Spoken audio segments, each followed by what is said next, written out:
distinguished colleagues on the dais and distinguished friends. I'm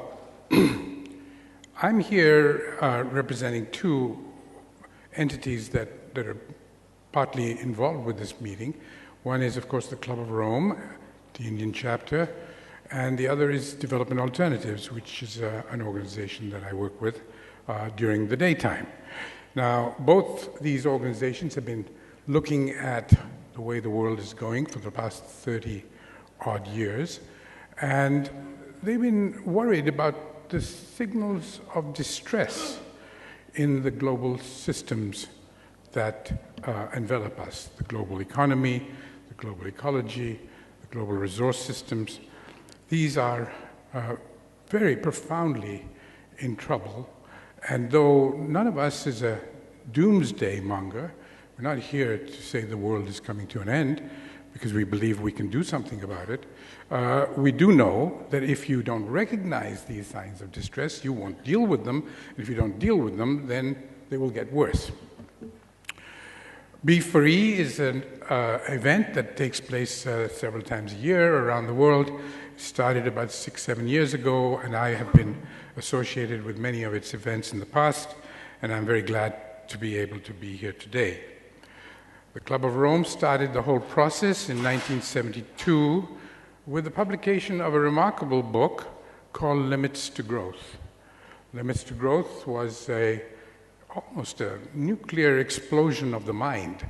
It created pretty strong havoc in the thinking about development, about industrialization, about modernization, and unfortunately, it was not always read properly, and because it was not read properly, a lot of people thought that it was actually wrong, predicting that the world was coming to an end. It never did that.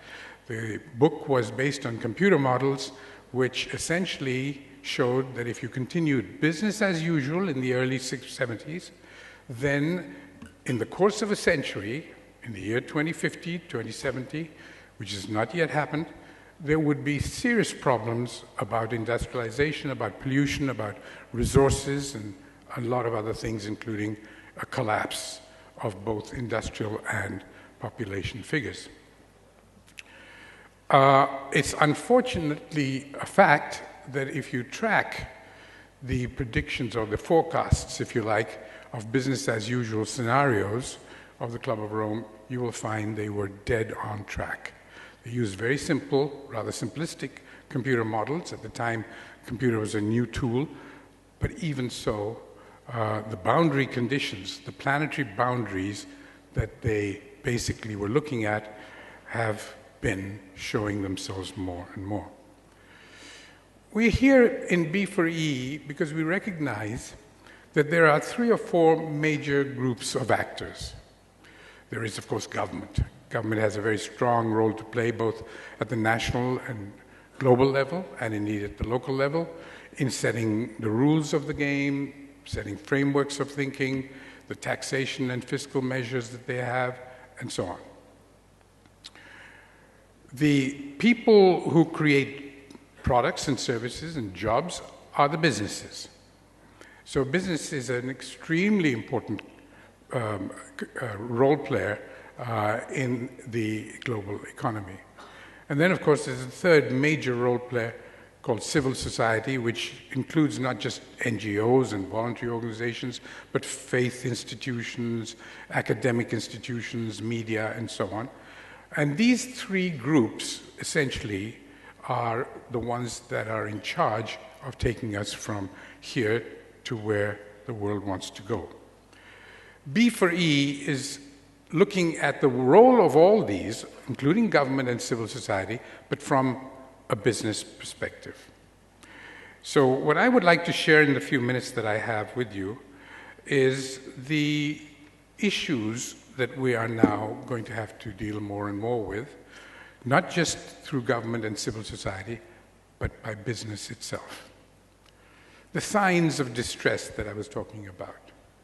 You know, since 2006, 2007, when B4E first started, the price of food has doubled. This has never happened before. If you look at the graph of prices that FAO shows from the beginning of the century, they were quite flat for a long, long time, and then all of a sudden, in 2007, they started wildly fluctuating.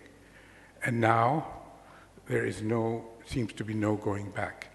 In fact, governments and businesses have recognized this to the extent that in 2012, in the year 12 months of last year, ending 31st December 2012, overseas investors had purchased land in other countries large enough to be bigger than the whole of France in 1 year. Which means that people have detected there is a real issue now of even securing food supplies. And with that land comes water, there comes all kinds of other agricultural practices and so on. But you can see that there are things happening around us that are happening right now at this moment. On the 5th of January this year, one tuna fish, one fish, sold in Tokyo for $1.76 million. One fish, $1.75 million. That means that the next time somebody spots a tuna fish, it's not going to have much of a chance to get away. It means that we are really now facing a whole new world in which, according to FAO, the fisheries are collapsing. 60% of our fisheries are in serious trouble. And here's an example of one that is indicative, an indicator of serious systemic rot. So we are meeting here today and tomorrow to discuss not just the problems, but the solutions and the role of business in bringing those solutions about. We have to look very carefully at virtually all the kinds of things that we call sustainability.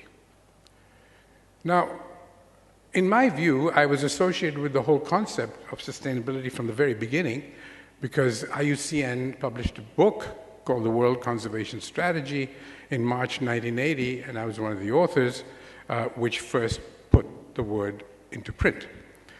And over these 30-odd years, nearly 40 years, we've been looking at what does it mean. And of course, everybody has his or her own definition of what sustainability is, and certainly business has its own views. But I would like to just suggest that there are two different angles on sustainability that would be very useful for us to keep in mind over here in the next 2 days. One is sustainability is an extremely simple concept. You meet the needs of every single citizen of the world, and you maintain the productivity of the resource base. That's sustainability.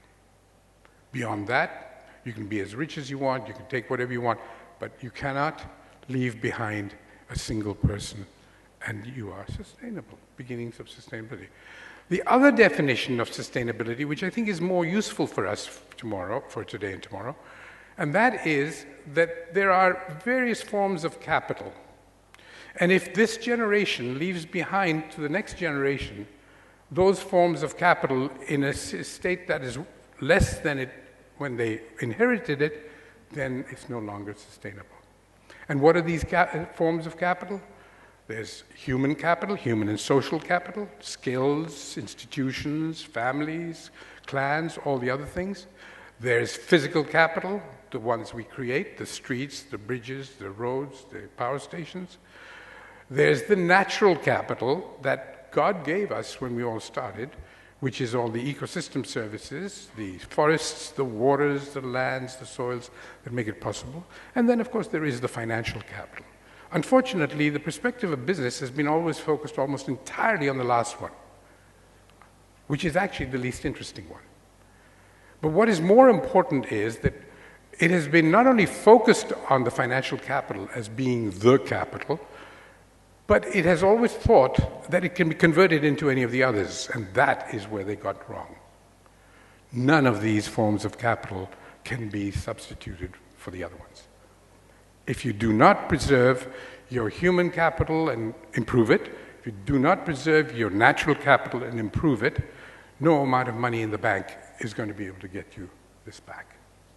Not in our lifetimes, not in our children's lifetimes. So, having a little bit of a side glance at these two definitions, one is that you cannot have sustainability without equity and without environmental productivity, and you cannot have a sustainable society which eats up all its capital and converts it into banknotes. It doesn't work. So business happens to have a major, if not number one priority, number one responsibility in both these optics.